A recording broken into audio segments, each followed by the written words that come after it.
Thank you very much, sir. Thank you. Anubhav Mohanty, Sri Anubhav Mohanty. Last speaker, I think. Thank you so much, sir. Sir, I stand to support the bill at first, but उसके साथ sir और भी कुछ कहना चाहूँगा जो चीज़ family courts को लेकर मैं बोलना चाहता हूँ वो ये है कि सर जिस विषय पर माननीय सदस्य मेहताब जी ने भी कहा है और नवनीत राणा जी ने भी कहा है, सर फैमिली कोर्ट्स के मैटर्स जितने भी पेंडिंग आज की तारीख पर हैं पूरे हिंदुस्तान में कई लाखों मैटर्स सर पेंडिंग है।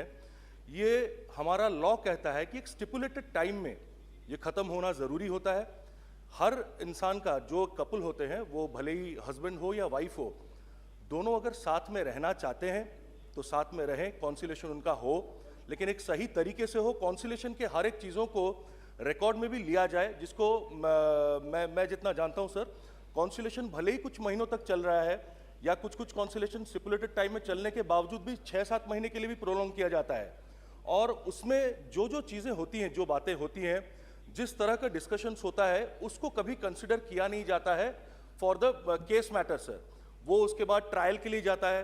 ट्रायल में सर कई टाइम जो लंबी समय सीमा होती है सर, उससे किसी को कुछ फायदा नहीं होता है sir. What I have understood in my life about everyone's marital Discord sir, दोनों में असल में सर किसी की जीत अंत में नहीं होती है, ना पति जीतता है ना पत्नी जीतती है सर, दोनों की हार ही होती है, दोनों की हार ही होती है।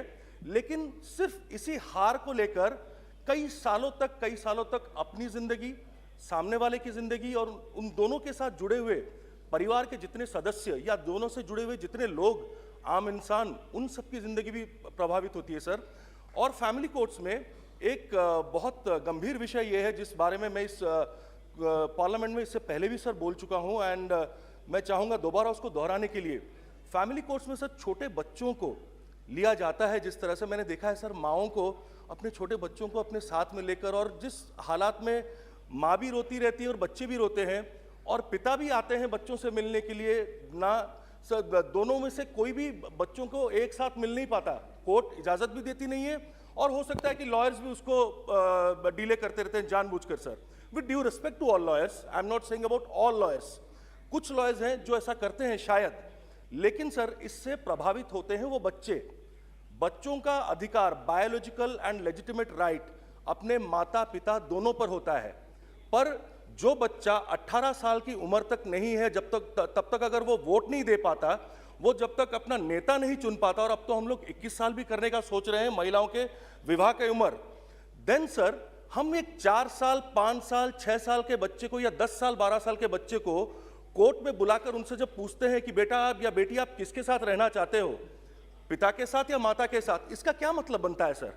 बच्चे का तो हक दोनों पर होना चाहिए। हमें किसने अधिकार दिया है कि बच्चे को हम बाप से अलग करें या मां से अलग करें? ये चीज बहुत गंभीर विषय है। मैंने माननीय मंत्री जी से भी इस विषय पर पर्सनली आलोचना किया था। मैंने माननीय मंत्री पार्लियामेंट्री अफेयर्स अर्जुन राम मेघवाल जी से भी इस बारे में आलोचना किया था सर, और मैं चाहूंगा कि इस विषय पर गंभीरता से सोचा जाए, कोई जल्द से जल्द एक अमेंडमेंट लाया जाए इस पर।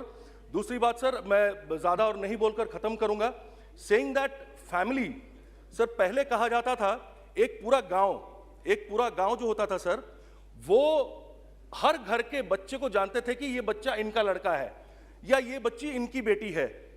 लेकिन उसके बाद आया धीरे धीरे कम होकर, वो छोटा होकर जॉइंट फैमिली में परिवर्तन हुआ, जिसमें सर 2 भाई 3 भाई या चाचा चाची सब मिलकर एक साथ रहने लगे एक परिवार में, सब अपने अपने कभी भी जरूरत के वक्त पर या त्योहारों पर एक साथ होने लगे।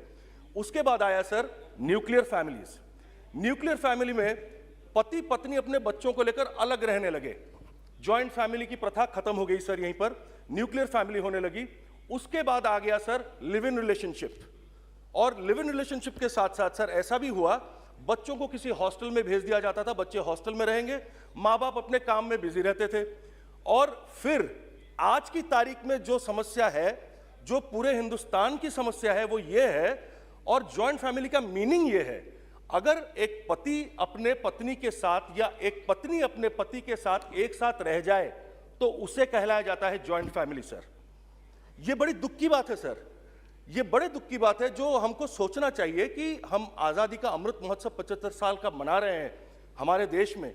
लेकिन देश आगे जिस तरह से बढ़ रहा है, जिस तेजी से प्रगति कर रहा है, कुछ ऐसी चीजें सर, और विशेषकर मैं ना तो पुरुषों के खिलाफ बोलूंगा ना महिलाओं के खिलाफ बोलूंगा सर, मैं दोनों के सपक्ष में बोलूंगा और दोनों के लिए बोलूंगा कि दोनों को हक है, समान अधिकार है इज्जत से जीने का, दोनों का समान अधिकार है अपने मान मर्यादा से जीने का।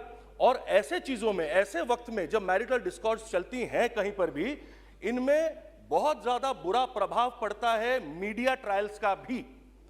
अगर किसी रिश्ते का कहीं भी थोड़ा सा भी सर चांस भी होता होगा ना कि जुड़ जाए या कुछ रियूनियन हो जाए या कुछ सही हो जाए, हमारा लॉ भी वही चाहता है कि जब कॉन्सिलेशन हम करते हैं, कॉन्सिलेशन जब हम लाते हैं तो यही सोचकर लाते हैं कि हो सकता है थोड़ा सा परिवर्तन आ जाए दोनों की सोच में, दोनों इकट्ठे फिर से हो जाएं, क्योंकि दो जिंदगियां सर जुड़ती हैं बड़ी मुश्किल से, बहुत प्यार से, and we are the result of thousands of love. So इसको जब कॉन्सिलेशन में हम लाते हैं, चांसेस भी हो तो मीडिया ट्रायल का जो बुरी तरह से शिकार होते हैं, खाली विक्टिम्स वो कपल से नहीं होते, उनके परिवार होते हैं और पूरे फैमिली के से कनेक्टेड रिलेटिव्स, फ्रेंड्स, हर कोई होता है। इस पर एक रोक लगानी बहुत जरूरत है, आवश्यकता है। मैं माननीय मंत्री जी को बोलना चाहूंगा, many things connected to other ministries are also interrelated and connected to this matter। माननीय मंत्री जी से मैं आग्रह करूंगा, sir please Kiran Rijiju ji, this family court amendment bill is undoubtedly really good, undoubtedly good, but कुछ और चीजें भी हैं जो इसके साथ जुड़ी हुई हैं, जैसे मैंने मीडिया ट्रायल्स की बात कहा है, please look into these matters also. ये सारी चीजें बहुत आवश्यक है। And sir once again I would also request at the end before closing, बच्चों के लिए एक सेपरेट मिनिस्ट्री किया जाए। मैं नहीं बोल रहा हूं कि honourable minister is unable to do that, no, she is efficient enough and doing it very dynamically, but अगर एक स्पेशल डिपार्टमेंट बने या मिनिस्ट्री बने तो हो सकता है कि उनकी सोच पर, उनके दिमाग को किस तरह से हम विकसित करें, बच्चों के लिए जो हमारे भविष्य है देश का, हमारे दुनिया का, उनके लिए कैसे अच्छे से काम करें, इस पर और गौर दे सकेंगे। Thank you so much sir. जय हिंद, वंदे मातरम सर।